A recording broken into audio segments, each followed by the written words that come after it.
Thanks for hanging out with me today. Today is going to be an installment to my Irish twin series. If you don't know, I have an almost 1-year-old and an almost 2-year-old, and they are 11 months apart. When I found out I was pregnant with my second, I got on YouTube and I tried to find somebody who could give me a little ray of hope that this is normal, things are going to be okay, and I found absolutely no one. So that is one of my inspirations for starting this channel in the first place, is helping other mamas who find themselves in this situation and are panicking and don't know what to do. So that's what I'm here to do today. Today is just going to be a little, oops, you're pregnant, now what? So grab your coffee, grab a little snack, and we'll get started. I very much want this to be a sit down, very chill, friend to friend kind of conversation. So no pressure. I'm gonna try and not make this a 30-minute video. My boys are sleeping right now and they have a few minutes left on their nap. So hopefully I can get through this video before they wake up.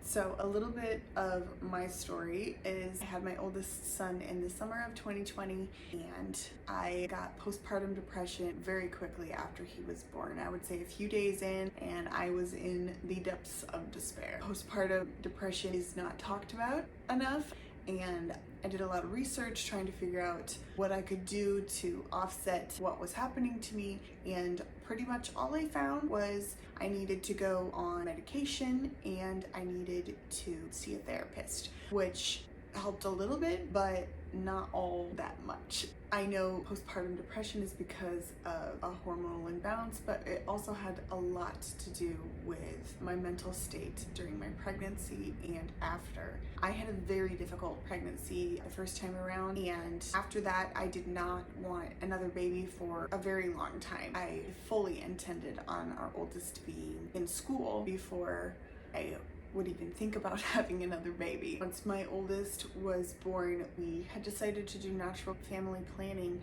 and that works for some people, and it had worked for us up until I got pregnant with our first, and he was a planned baby.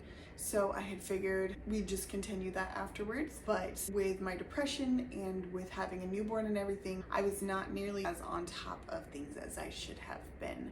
And I was not tracking things properly. I was not going into it as prepared as I should have been. We were using 2 different methods of birth control, but they were not foolproof methods. I didn't want anything with hormones, so I wasn't taking the pill or anything like that. I just figured we were good. We were using these other kinds of birth control. I know a lot of family watches my channel, so I am, not going to sit and list off the different methods we were using, but I figured we were probably fine. Nobody gets pregnant on accident, right?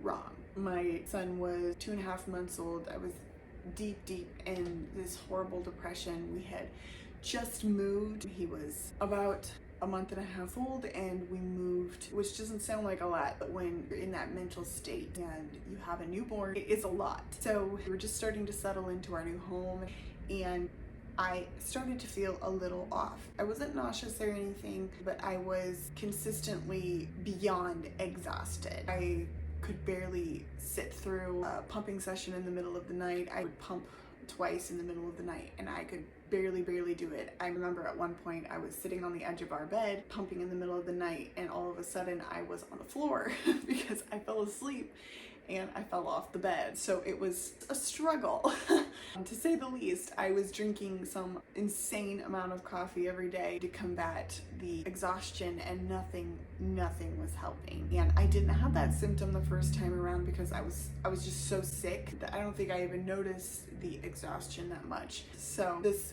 was not a red flag to me at all. At some point I started cramping really badly and spotting, and I thought that was kind of odd. So I remember it was a Friday evening, date night. My husband came home and I had been attempting to track my cycle up until this point, but I hadn't had a cycle yet. We were 2.5 months out from having my first son, and I hadn't had a period, and your body is doing so many different strange things at that point still that I wasn't really sure if I was even tracking things properly. So I had thought I had ovulated like 2.5, almost 3 weeks before, but my period never came. And I was like, oh, well, clearly I read the test wrong, or I wasn't reading my symptoms properly, and I had been really good about reading them before. I thought that was kind of weird. So that's the only reason that I took a test in the first place, because I didn't think I was pregnant. I didn't think I could be pregnant. So I remember my husband came home from work. He said hello to me, and it was like 5:30 in the evening, and I had an extra pregnancy test left over from the first time around, and I was like, it can't hurt anything to, pee on this stick. So I did, and I remember before I even set it down on the counter, before the pee had even gone through the stick, I was still sitting on the toilet, and I went to set it down, and I saw the pee slowly going through it. I saw the blue line pop up, and I was like, oh no. Oh no, oh no. I will never forget that feeling. I was sitting there and I just started shaking, and like my heart was pounding, and I was like, what am I going to do? My first thought was, do I surprise my husband? Like, do I surprise him? And then I was like, surprise him? He's going to be surprised either way. So I set the stick down, did my thing, picked it back up, opened the bathroom door, and he was standing in front of the dining room table, which is like straight across from the bathroom door. And I just remember he looked up when I opened the bathroom door. I caught his eye, and I just started having a full-blown like panic attack. And I was like, I'm pregnant. And he was holding the mail. He was like, okay. And he just set the mail down, came over and grabbed me, and my knees just like buckled, and he just held me, and I just started sobbing, and I was like, I don't know, what are we gonna do? What are we gonna do? Like, and he was like, well, we're gonna have another baby. And I was like, no, we're not, we cannot. So I full blown just panicked. I didn't know what to do, and Malachi was in our bedroom at that point, and he started fussing, and I was like, do you hear that? Do you hear that? I cannot do that again. I cannot have another one of those. I'm going to lose my mind. I'm not going to survive this. And he was like, honey, it'll be okay. And he kept saying that, and it was not helping in the least, because I was just beyond beside myself. So that night I did not sleep barely at all. All I could do was lie awake. We co-slept. Lie awake, holding my baby, thinking, what am I going to do? I could not fathom the thought of having another baby at that point. I genuinely did not know what to do. I called my midwife back, told her what was going on. She switched my appointment from just a regular checkup to a prenatal appointment. I went in a couple days later. They did the test. She immediately came back and was like, well, it popped up before the pee had even gone through the stick. And I was like, well, I know that feeling. So I was really struggling with this. The fact that I was holding this secret that I was pregnant, and worrying about people judging me, and worrying about the fact that I didn't want this baby, and I thought something was going to happen to the baby because I didn't want it, like as a consequence for me not being in the right headspace kind of thing. It was just a really difficult situation. I was struggling to keep up with the baby I had, and how was I going to have another baby and care for the one that I already had properly, and I wasn't going to enjoy his being a tiny baby because I was going to be pregnant, and my last pregnancy was so difficult, and how was I going to do this again? And I was overthinking everything, and it was really, really, really hard. But you know what? That second baby, I think, saved my life, because the postpartum depression I was going through, I do not know that I would have survived that. I honestly think I would have ended up taking my own life at some point if I had not been pregnant. The only thing keeping me from that for several months was the fact that I could not justify taking my own life if I was carrying a life.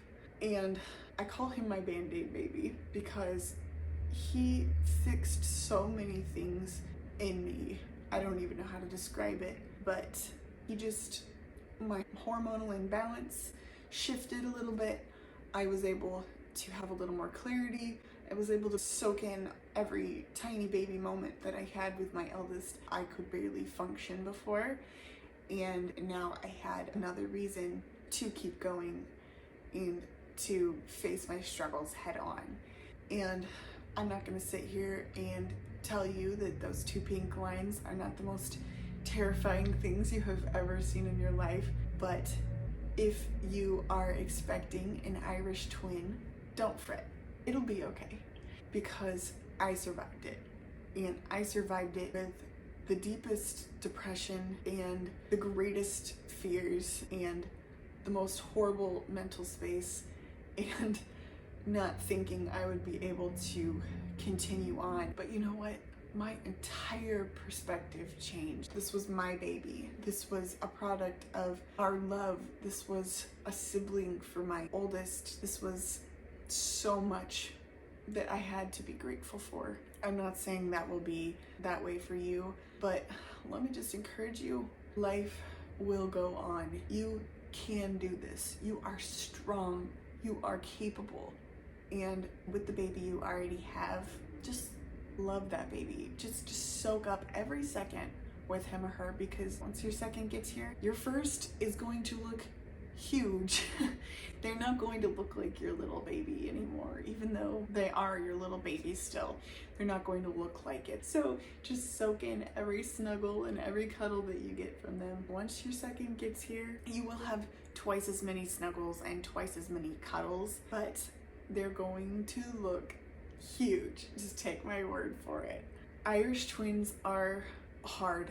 They really are. But I can't imagine my life without our second. He is truly my Band-Aid baby. He makes everything better, and I would not trade him for the world.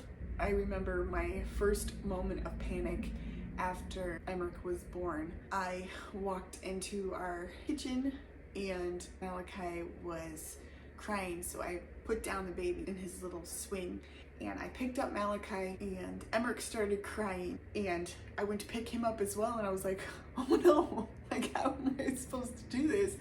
I can't hold them both at the same time safely. I don't want to risk dropping one or the other because I don't have enough arms, and I was like, what am I going to do?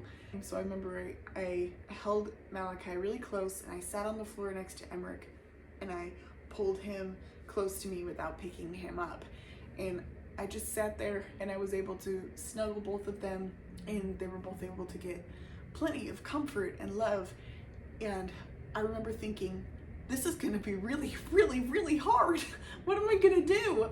But I also remember thinking, I am strong, and I am capable, and I have carried both of them, and I have given birth to both of them, and I am now in postpartum with both of them, and I am still going through all of this changes and breastfeeding and having 2 babies, and I can do it. I mean, it might seem like you cannot because there's only one of you, and how are you supposed to do this? But just take my word for it. You can, because I know I keep saying this, but you are strong and you are capable and you can do it.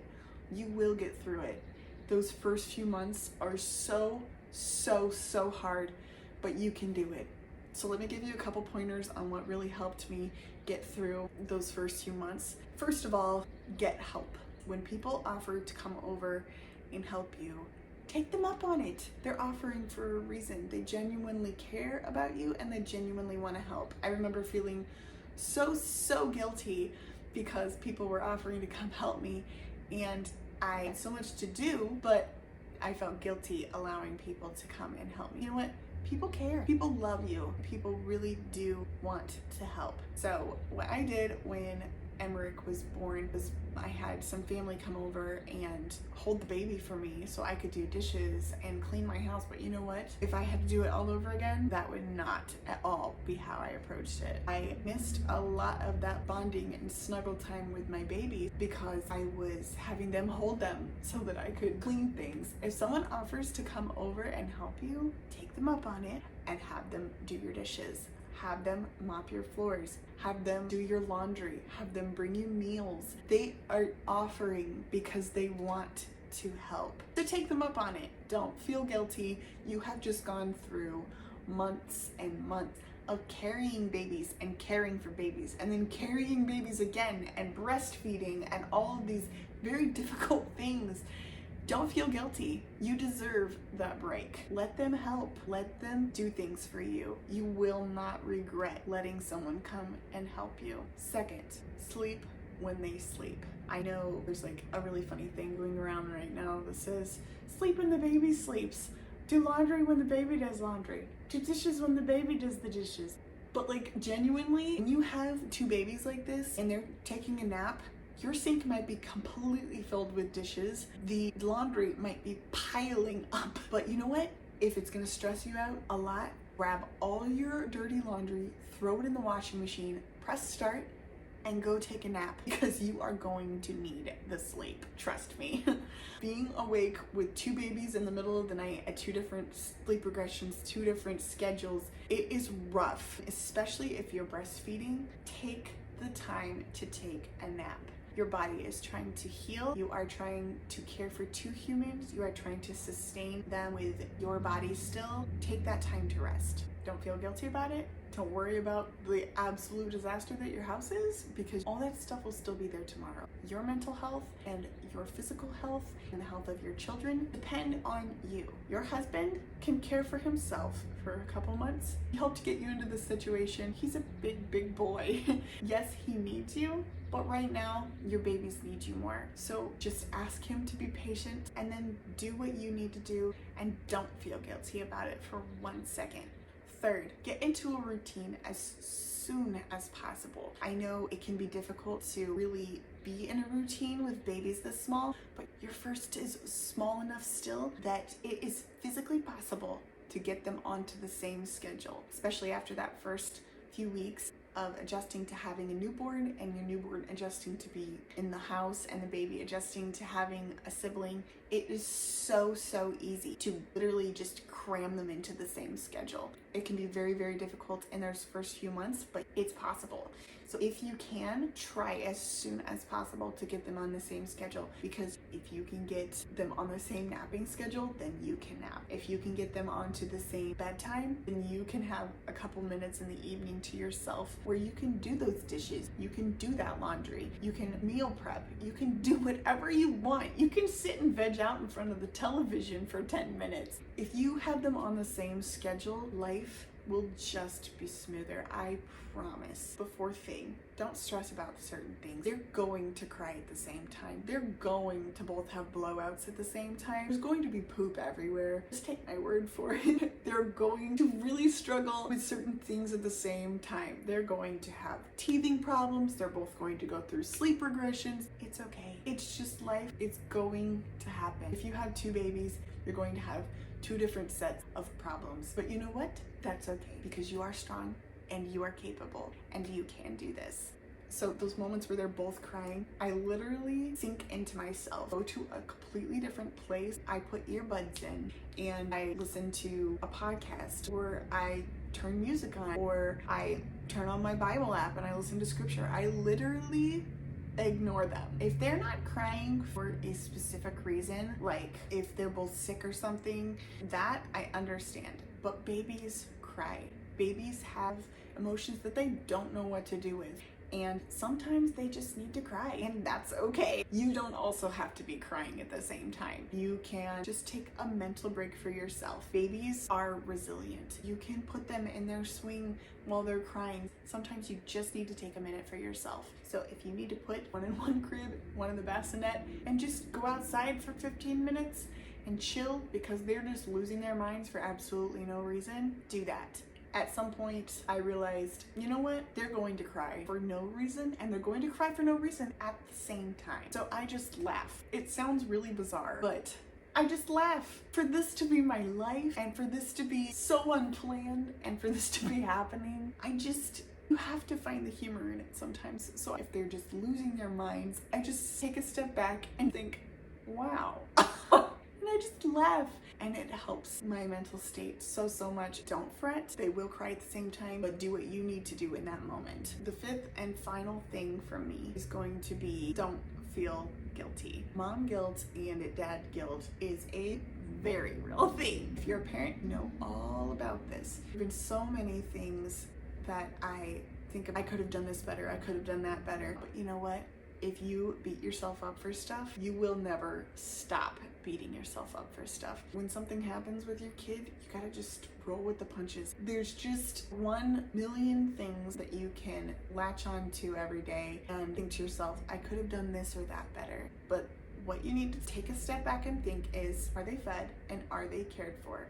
Odds are the answers to those questions are yes. And you're just beating yourself up for absolutely no reason. Sitting in the mom guilt and just stewing in it does absolutely nothing to help you. There will always be things that you cannot control. And at some point you have got to just let that go and realize there's nothing I can do, or there's nothing I could have done differently.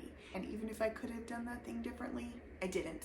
There's nothing I can do to go back and change that. So I'm not going to worry about it. There will be 1,000,001 things that you will beat yourself up over in the future. You don't need to add to that list now. It'll be all right. If you're giving your babies enough attention, they are going to be happy and they are going to make it. I promise. You will all make it. Your relationships will struggle, but that's okay. This is a season. Everything is a season. Life gets better and life gets easier. My babies are almost 1 and almost 2, and I miss having them as tiny babies. Do I feel like I missed out on a lot of them being tiny babies? A little bit. Yeah, what I remember is the sweet hours where I got to sit and hold them both and rock them both and sing to them and love them and just cherish the moments that I had with them as tiny babies. So don't fret, you are capable, you are strong, you can do this, you will make it through this pregnancy, you will make it through their newborn, you will make it through your postpartum period. You will make it, I promise. So you just found out that you're pregnant and you're gonna have your babies less than a year apart. You can do this, I promise. I hope this was a little bit helpful. I hope this encouraged you a little bit. And I hope you subscribe and stick around because I have plenty more videos like this coming. I really want to be the encouragement that I needed when I found out I was pregnant that second time. Thanks for hanging out with me this afternoon, and I will see you next time. Bye. Is that your baby? Yeah. Yeah. Oh, do you love him? Yeah. Oh, do you love him?